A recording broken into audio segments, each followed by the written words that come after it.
سب کا رخ آخرت کی طرف پھیرو کہ اے دنیا کے انسانوں، اصل زندگی تو آخرت کی ہے، یہ دنیا اصل نہیں ہے۔ ہاں، آج ہیں کل نہیں۔ کتنے ہیں جن کا کفن بازار میں پہنچ چکا ہے، انہیں پتہ بھی نہیں ہے۔ وہ مرنے والے بوڑھے نہیں، جوان بھی ہیں، بیمار نہیں، تندرست بھی ہیں، غریب نہیں، امیر بھی ہیں، فارغ نہیں، مصروف لوگ بھی مرتے۔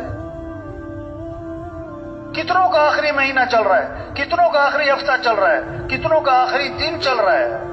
اگلا جمعہ نہیں ملے گا۔ ہر اذان بہت ساروں کی آخری اذان ہوتی۔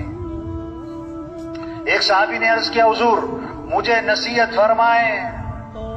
آپ نے فرمایا نماز پڑھو تو یہ سمجھ کر کہ زندگی کی کون سی نماز ہے؟ آخری نماز۔ وہ مر جانا ہے، وہ یہ سب کچھ چھوڑ جانا ہے، یہاں رہنا نہیں ہے۔